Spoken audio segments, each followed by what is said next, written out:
Bonjour,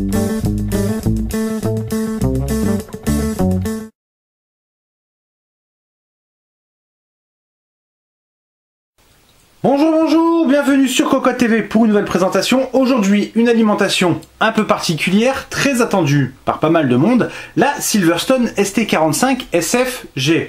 Donc, Game Strider en SFX, donc pour du petit boîtier, ici nous allons plus exactement la tester dans le FT03 Mini que nous avons également reçu, du 80 Plus Gold, mais surtout, c'est du modulaire comme on peut le constater sur le bloc ici.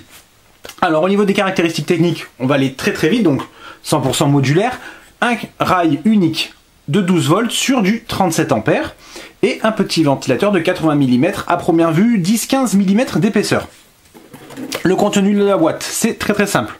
Nous avons un câble d'alimentation, un adaptateur ATX, deux notices, dessous, hop, ils sont là, les petits bonbons et 4 vis noires. L'adaptateur est gris, c'est un peu dommage, on va pas trop râler normalement.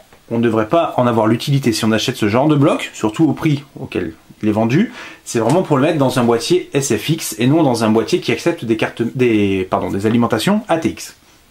Alors, l'alimentation, la voici, c'est noir, ça laisse de très belles empreintes. Logo Silverstone complètement incrusté dans la carcasse.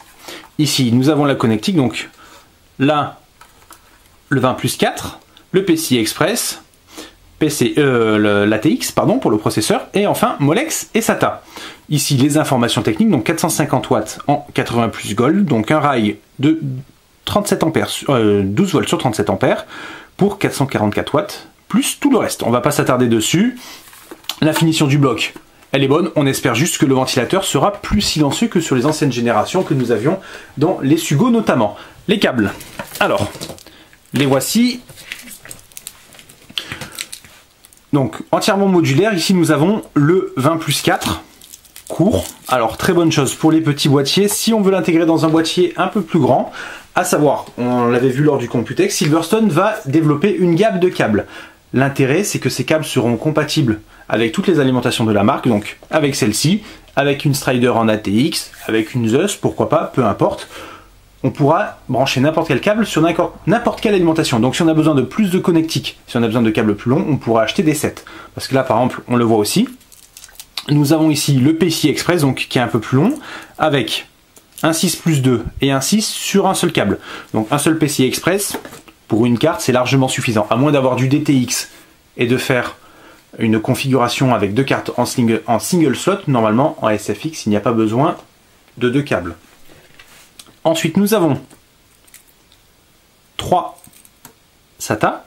Donc les câbles sont tous thermocollés avec de la gaine. La finition est très propre. Il n'y a pas grand chose à dire là-dessus.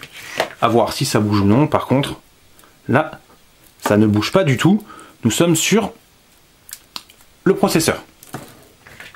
On termine avec le dernier câble. C'est... Hop là, il est ici. De Molex. Et pour un éventuel lecteur de disque par exemple. Le test, on va s'en occuper très rapidement. Le test, on va le dire, il va plus porter sur le boîtier qui nous intéresse beaucoup plus. L'alimentation, on va supposer de qualité. Bien entendu, nous allons voir les nuisances sonores.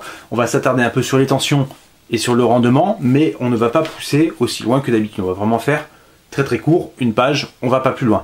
Donc le test, on s'en occupe. Et en attendant, on vous dit à bientôt!